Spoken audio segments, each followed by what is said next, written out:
And we're live. What makes a great leader?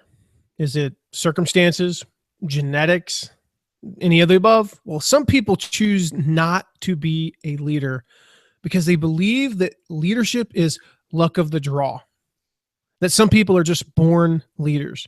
Well, in today's episodes, yes, we're recording multiple ones, but this is only one. All right. We got right into the outtakes there. We get that out of the way right away. Now we're good for the next 2 hours. Yep, or so. For those who don't know, we batch these now. Yes. And I just did a squat apparently because I needed to prop this up. Okay, here we go. And Matt disappeared. 3, 2, 1. What makes a great leader? Is it circumstances?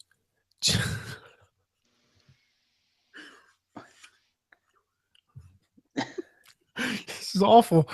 You're not making my editing job any easier here. I was distracted by a piece of granola in my teeth. All right. 3, 2, 1. What makes a great leader? I almost want to start this one over. This is bad. I was going to say I'm already going to start my audio over. Jeez Louise. I meant the video. Hey, guys. Yeah, that too. It's really bad. All right.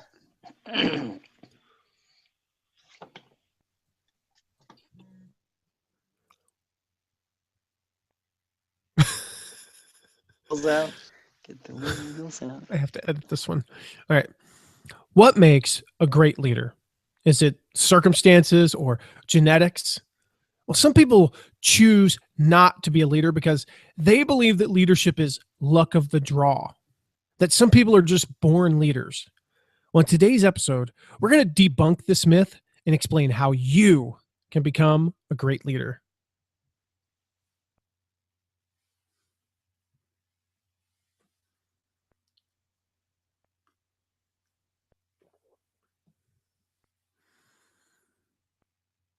Are you ever going to say anything, Mark?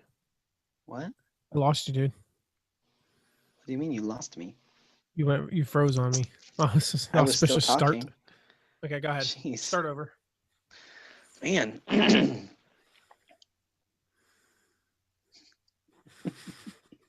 killing me, Smalls. All right. You look nice today, by the way. Thank you, as do you. What is that, a Chicago Bears shirt? Cubs. Welcome to the World Changer Show with Matt McWilliams. I'm your host, Mark Severkrop, a world changer just like you and Matt. On each show, we're going to bring you an inspiring person or message to help you unleash the world changer inside of you and live with passion, lead with purpose, and leave a legacy. Thanks for joining us today. Now let's get started. I feel like I need to shake my shoulders every time we break there. I don't know what it is. Please don't ever do that again.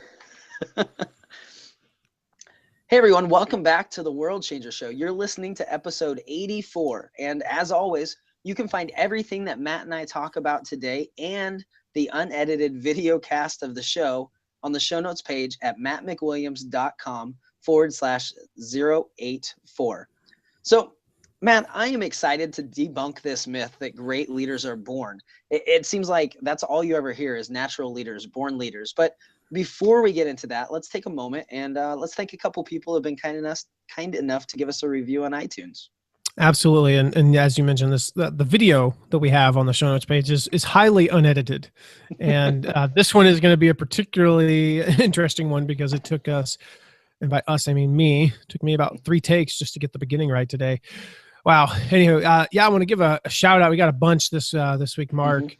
Mm-hmm. We got Aloha Atkinson, AM. Apparently he's a morning person. That's the username. Phoenix White, SJ Bradley, Kalyan Roldan, Paquette 2386, not 2385.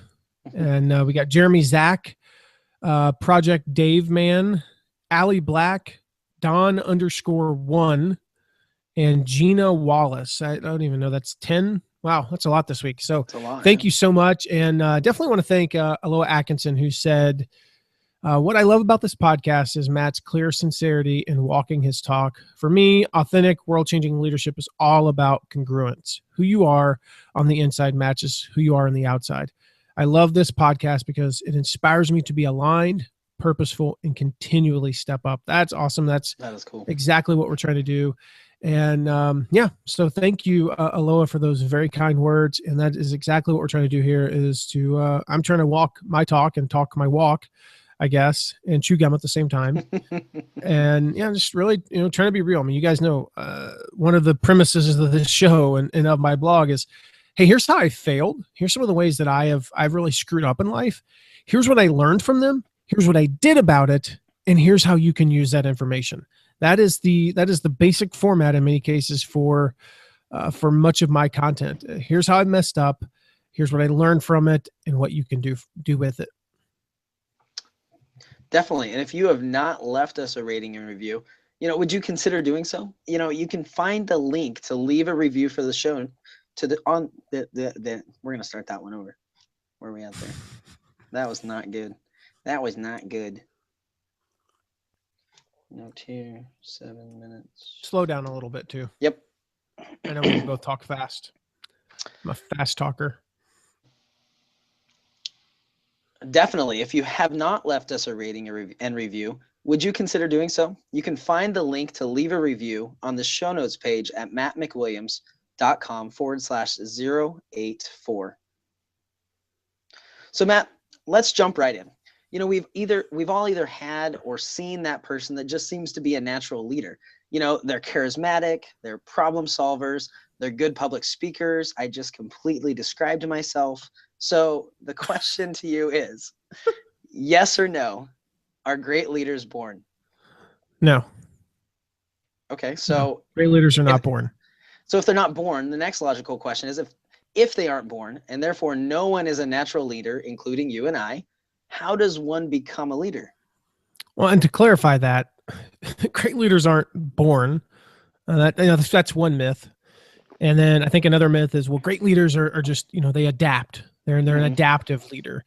And then the other one is, well, great leaders they're leaders by circumstance. They're great leaders because they were thrust into this great situation. Harry Truman was a great leader because he was president, the amazing circumstances with FDR dying and then him being in the middle of World War II. Or FDR was a great leader because of the Great Depression. Abraham Lincoln was a great leader because of the Civil War. None of that is true. You're not a leader because you're adaptive. You're not a leader by circumstance. You're not born a leader. You're not a leader because of who your mother or father was. You're not a leader because you were in the Army or in the Marines or the Navy or whatever. You're not a leader because you got a Harvard MBA. You're not a leader because you read some books. You're not a leader because you listened to some podcasts, even this one. You're not a leader just because you attended some seminar. You're not a leader because your boss said so. Because you started a company. I've been there. I'm a leader because I started this company. Well, that's not why I'm a leader. Even because your title says so. Your title could literally be team leader, and you're not a leader.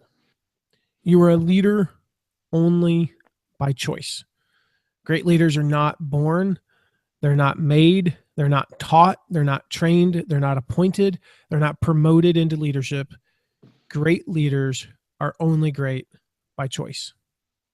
Wow. As you were talking about that, I thought of the fact that it seems like I've heard that, as far as circumstance, I've heard that about Winston Churchill like 12 billion times. It seems like everybody's always like, oh, well, Winston Churchill was only a great leader because, it was the middle of the war and that's what he was good at, but I think you're right. It really is. It comes down to those choices. So if we're debunking this myth of a natural or a born leader, and you're saying that people become a leader because they choose to be a leader, that idea to me is exciting and it's terrifying all at once.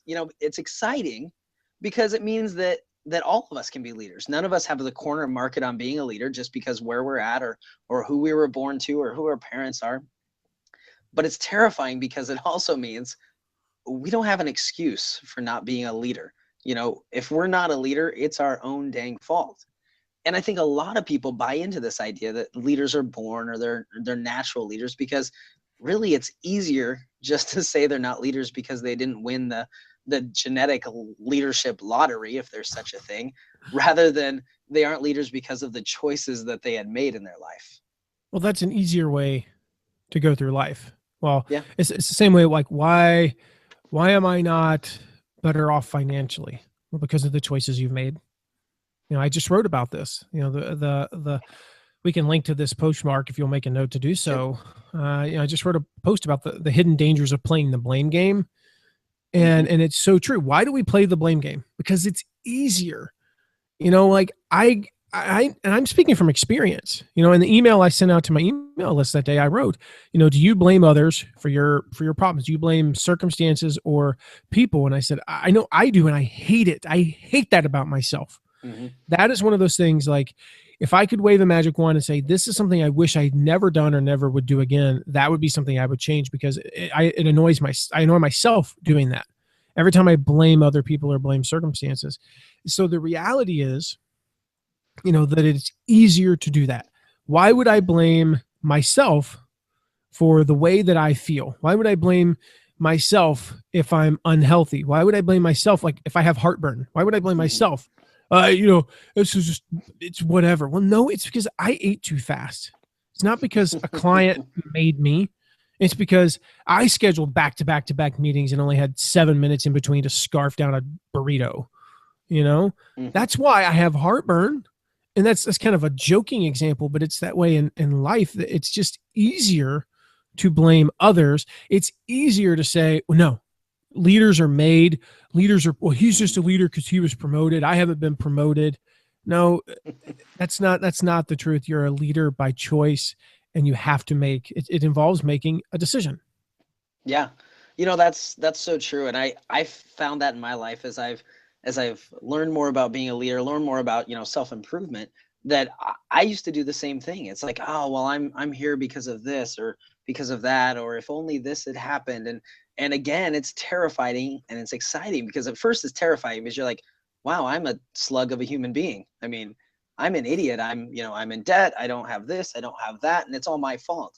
But then at the same time, it's like, yeah, but if it's my fault, I can change it. I'm the Mm-hmm. one that has control over whether I continue to go down that path or whether I change and go down another path. So I think that's so awesome. And I think it's such a neat clarification that it is our choices that make us a leader rather than those other things. So let's talk about a couple of groups of people that everybody just assume are leaders. You talked about a few of them. If we go to business first, you talked about team leader, leaders in the Mm. title, or bosses, or managers. I mean, I think I know the answer to this question already, but are all bosses leaders? What do you think the answer is, Mark? No, I Uh, mean, in fact, I'll go out on a limb and say most bosses mhm, and team leaders are not leaders because they never choose to be. Think right. about, um, I've everybody can picture somebody in their mind. So I want somebody to picture that boss, that team leader, that somebody that you reported to, or maybe they were they were somebody that was they were a leader of another team. And think of that person, that you knew. Hmm. You said that person is not a leader, Hmm. because they say things like, let's meet our quota. Well, that's really inspiring. Um, we need to reduce turnover. We need to reduce turnover. What does that even mean? Like, okay, we're going to go from 10% to 4%. Wow, there's ambitious. I think we can cut costs by 10%. I hope I get a raise. I hope I get promoted. Or here's my favorite question is, when will management do such and such? When will management get us what we need? And so when I think about those things, what they're basically saying is, I'm not choosing to lead. I'm setting these ridiculously generic goals. I'm setting Hmm. uninspiring goals. I'm blaming others. I'm questioning when management's going to get us training. Like, when is management going to get you training for such and such? Go get your own training. Go learn something and then train your team. Hmm. That's the answer. And here's the thing. I don't care where you're at, what your title is, whether you have leader in your title, VP in your title, a C in your title, or nothing in your title. If you are the one who goes out and says, I know that other people need to learn this skill to be better at their jobs, using jobs as an example, and I go out and learn it, and then I teach it to them, everyone in that organization will see you as the leader, no matter what your Hmm. title is, because you chose to lead. And I think it's fair to say, and I wanna, push you a little bit more on that, but I want to talk about one other thing first. But I think it's fair to say that it's people that only say what they think people want them to say. You know, these are at least the leaders I'm thinking of that fall into this category. They say what they think you want to hear. You know, whether that's you being a member of their team, or whether that's being the person they report to, or whether that's a client, they say what everybody wants them to say. And that's where we get this idea of, it's just, corporate talk. It's like they just say it because it sounds good, or they think it sounds good. So before we get into what it means to choose to lead, I want to talk about one other place that we should be leaders, but we aren't necessarily. Um, you know, the first place that you're a leader is if you're a parent. You're your child's first leader, and if you choose to be. But most people, I don't think, choose to be a leader as a parent. So what does that look like? The people that don't choose to be a leader in a parent role. Well, again, I mean, this is going out on a limb here to say that most parents are not leaders, because again, they never choose to be a leader. Think about the different types of parents we have in 2015. I mean, statistically 50% of dads, and I'm not going to get into the whole thing. We talked about this with Dr. Shane Wall. I mean, about the statistics don't lie that children need fathers. Mm-hmm. I mean, that you cannot argue the statistics. It's something like you have an 85% greater chance of being in prison if you didn't have a father in your life. Well, don't tell me that means that a kid doesn't need a father. Again, shout out to, I was raised by a single mom until the age of 9. And then I moved to live with a single dad, and my mom did the best that she could. And I highly respect all the single moms out there. That's not what I'm saying, but the statistics don't lie. And so if you think about 50% of dads are out of their kids' lives, basically. They leave. So right there, we've established that most dads aren't leaders. So I'm just going to assume that of the remaining 50%, still some aren't, because they're either absentee, and this is true of whether it's moms or dads. They're either absentee, or they're just trying to be their kid's best friend, or they're overly disciplinarian, and that's not leading.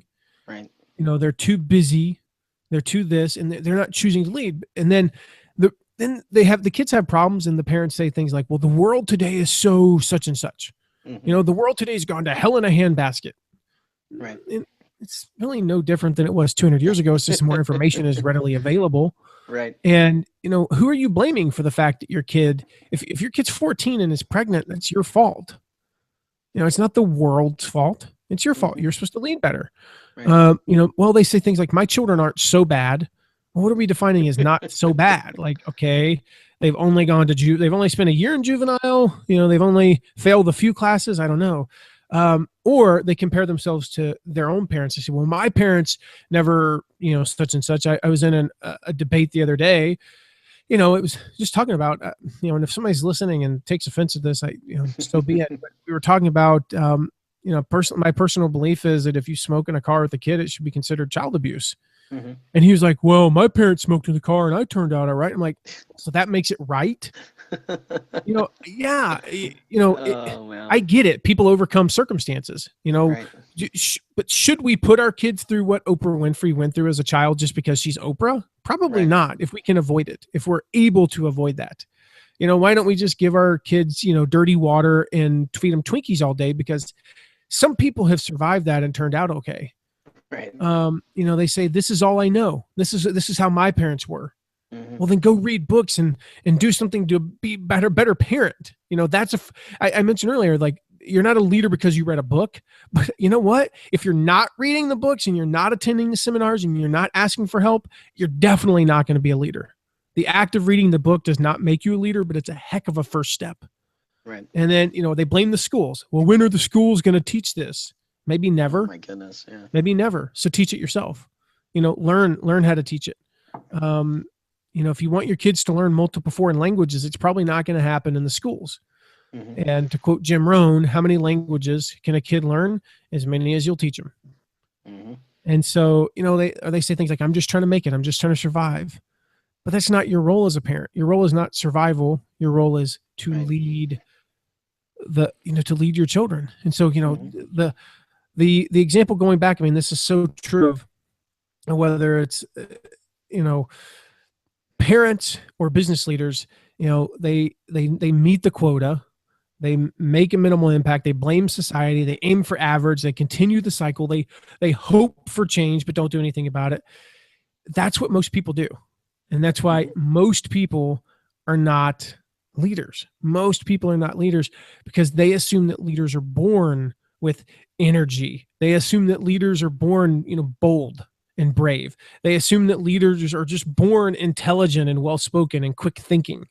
That's not true. That comes from practice. That comes from stepping out of one's comfort zone and choosing to be a leader. Most people think those traits are natural and therefore they're just elusive to the masses, but nothing could be further from the truth.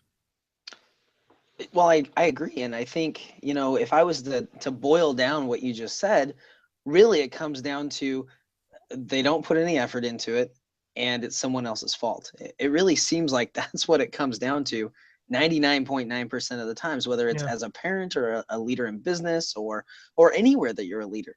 If you aren't willing to, put some effort into something and care about it, and you're not willing to take responsibility for what goes well and what doesn't go well, it's not going to work. And I think it's funny when you see these people who, overcame amazing circumstances, and then you see their parents say, oh yeah, I raised them. It's like, no, if you're not going to be there to help lead them as a child, you're not taking credit for how they overcame the really crappy circumstance that you allowed them to be a part of.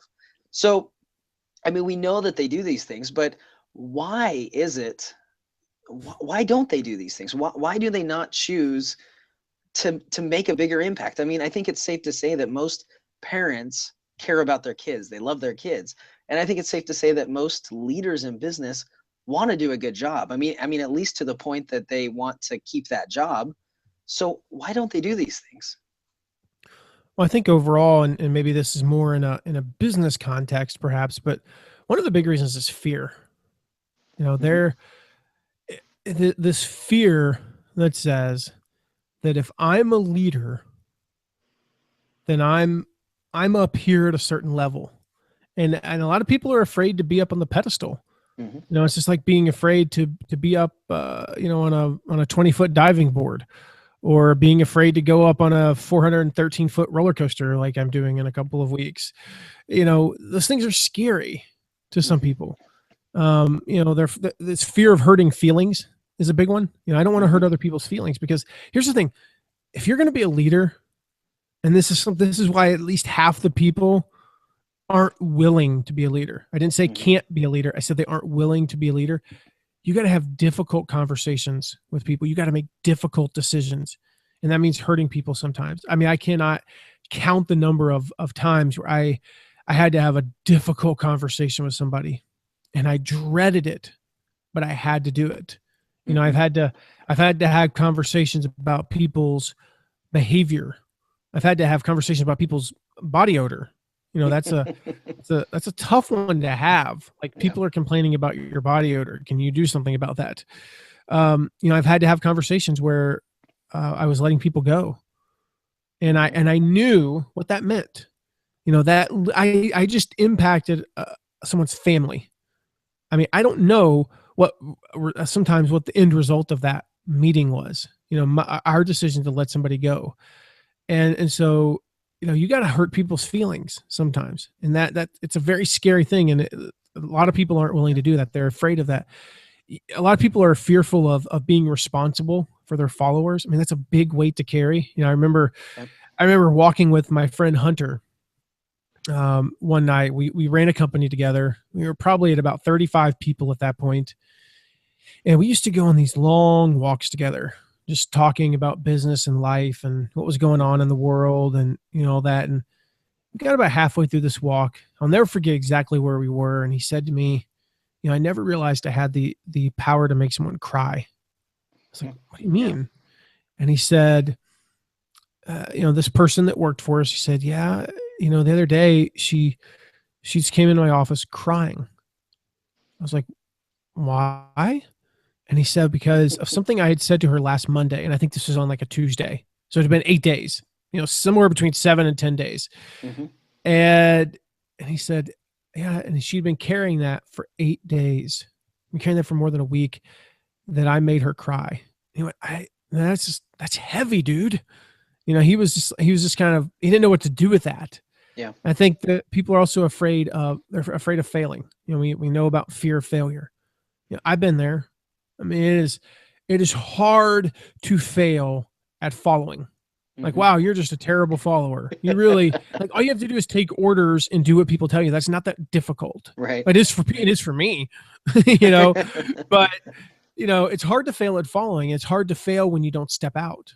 But Hmm. when you lead, it's much more likely. The odds are that you are going to have a greater chance of failing at stuff when you lead than when you follow. And people are afraid of that. Right. And so that's a big thing. And going back to episode 80, delegating is another one. Giving up responsibility and control. When you're a leader, the reality is, again, just in a business context, for example, when you're leading a team of 5 people or 10 people, you now are not responsible just for the things that you do. You're responsible for the things that 5 or 10 people do. Right. And that means that they're going to be doing some of those things. And if Joe messes up at something, it's on your butt. It's Hmm. on you. You're responsible for that. And that is a scary thing. And giving up control and delegating is super scary. And so when you start talking about that, like hurting people's feelings, being responsible for others, failing, fear of failure, fear of giving up and delegating. I mean, a lot of people are afraid of one or more of those things, and that makes them unwilling to be a leader. I as you're going through those 4 things, I'm just checking them off, of things that scare me as well. And I think it's important to point out to people that just because people are a leader and they look like they're a natural leader, these things terrify them too. You Yeah. made that comment. And I was thinking back, I have um, in my church, I have a fairly substantial leadership calling. And I have these experiences where it's like, wow, I have to have a really difficult conversation. I mean, I did it a few weeks ago, and it was like, I basically had to call people out and say, hey, we need to be better. You need to do these things. We need to do these things. And that was hard. And as terrifying as it was for me, and it was, because I don't want to hurt people's feelings. I don't want to make them cry. I don't want to make them feel bad. There was something I was asking people not to do. And so I was getting up in the service and I was going to ask them. And beforehand, I was sitting there thinking, please don't let anybody do it right before. It was something about, as we're coming into the meeting and making sure that, we're not being loud and obnoxious and that kind of thing. And there was like 3 people that did exactly what I was going to say. And I sat there and I was like, oh my gosh, this is terrible. They're going to feel like I'm singling them out. They're going to be offended. And one person was. And it was hard. It was really hard. So I think it's important to point that out, that it's not like once you make this decision, all these fears go away.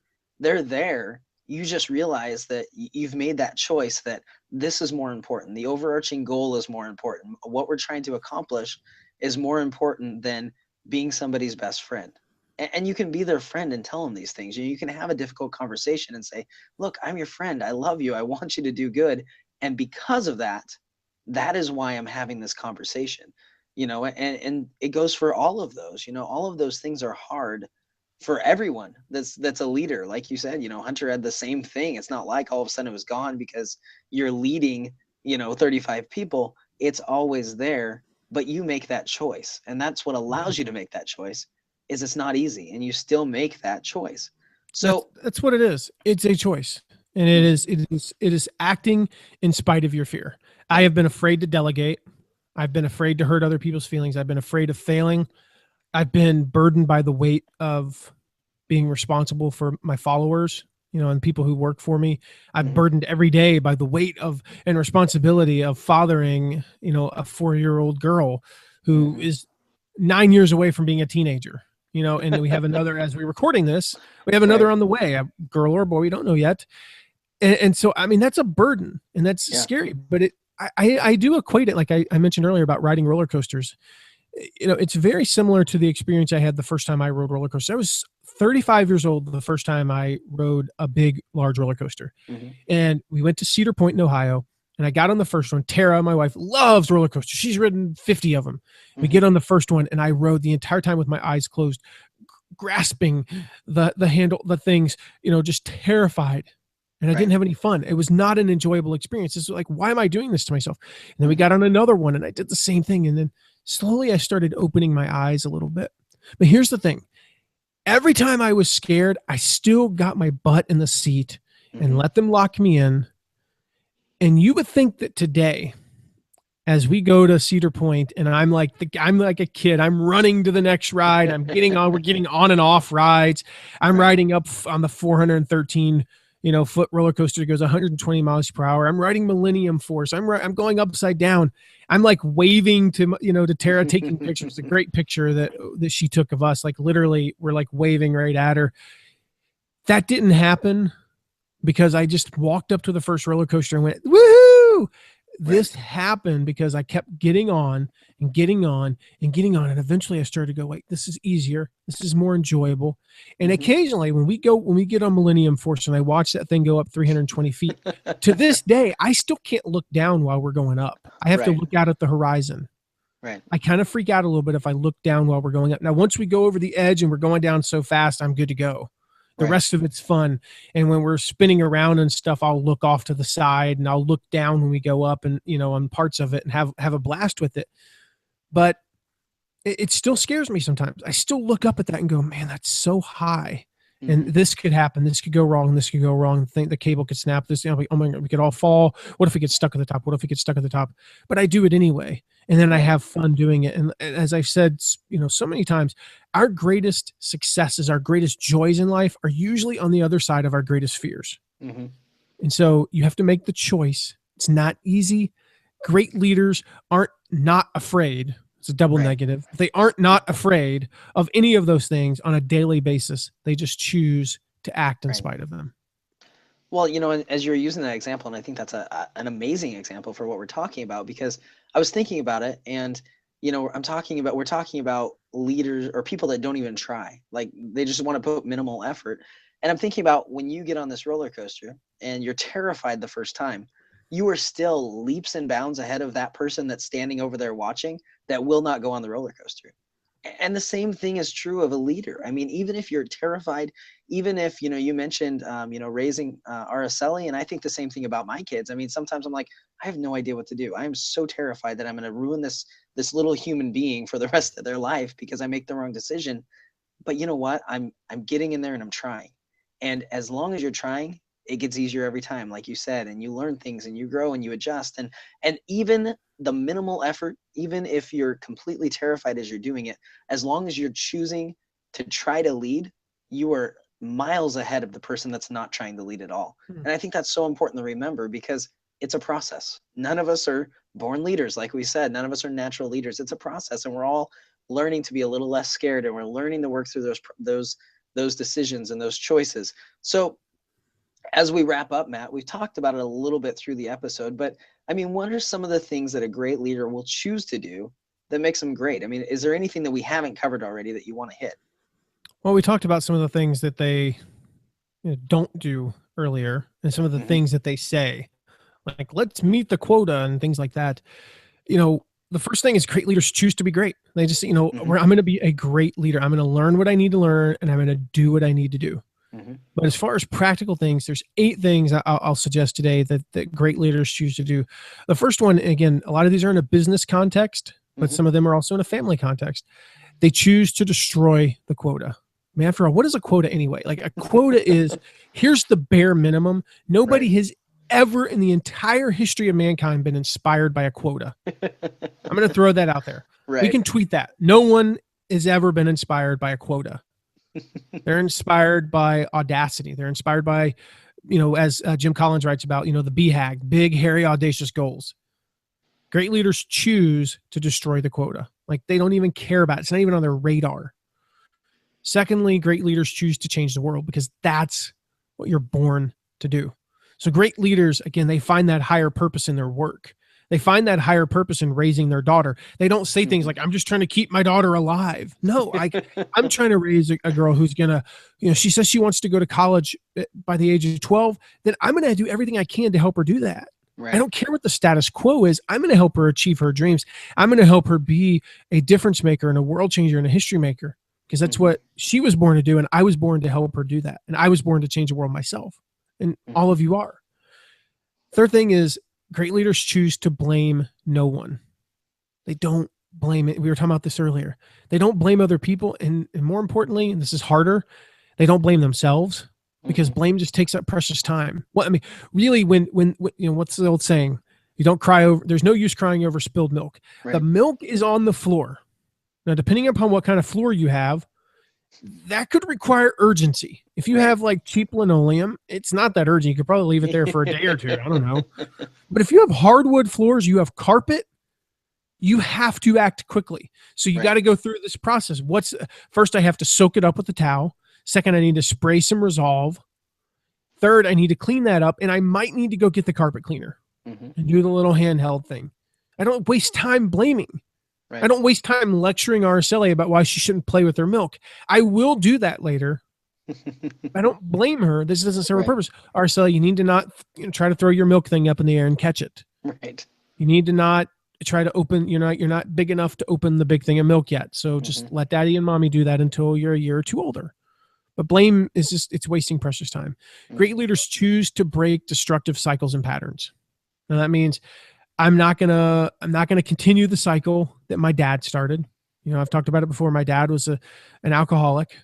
I'm choosing to break that cycle. I'm not gonna let myself fall into that trap of becoming an alcoholic or becoming addicted to something and let that affect me as a parent. Just because the boss before me and the boss before him and the boss before him and the one before him did something that hurt my team, I'm not going to continue that pattern. So you choose to break those cycles and patterns. The fifth thing is you make change happen, and you do that by taking action. They're action takers. You choose to take action. Every minute of every day, you're making that conscious choice to take action. Sixth, you step out of your comfort zone. I mean, it's as simple as that. You got to get out of your comfort zone, because your comfort zone is like, it's the box. You talk about thinking outside the box. What about stepping outside the box and just living outside the box? Because when you're boxed in and you're held back, like nothing great is going to happen. Your comfort zone is the quota. And your comfort zone is your team must make 20 sales today. But when you step outside that and go, wait a minute, we're living for something bigger. We're going to do something greater. That's when people would look at you and say, you're a great leader. I think of an example being, let's look at Winston Churchill. What if the goal of FDR, what if the goal of the Americans and Churchill, the English, had been really what we want to do is just contain Hitler, let him keep the land that he has. And as long as he doesn't get in our way, and that's what Chamberlain did before Churchill. Wasn't that Neville Chamberlain's idea? Yeah. Nobody remembers him in a good light. leave Adolf Hitler alone and just let him kind of do his thing. If that was the goal, no, that doesn't inspire anybody. And then here's what happened, because they had a higher purpose.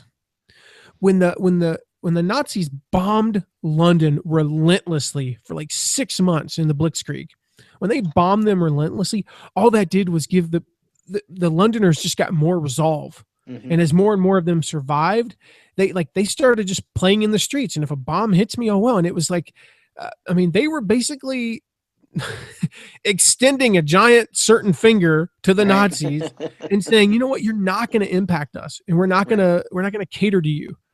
And so that the Blitzkrieg really didn't do much damage to the morale or the wherewithal of the British. So they step out of their comfort zone. Seventh, great leaders, you see them. They're bold and energetic. Great leaders they're energetic, they're exciting, they inspire others. And here's the key. This is where choice comes in. They do it even when they don't feel like it. Yeah. They don't do it because I woke up on the right side of the bed this morning and I'm going to be a bold and energetic leader. No, they choose to be bold and energetic. Right. And the last choice that they make is they continually learn and practice, because I don't know it all. I never will know it all.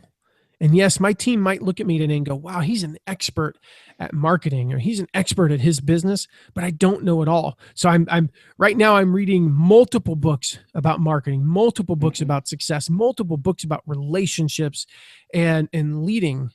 And I'm always reading, even if I might read one page in my John Maxwell Daily Reader.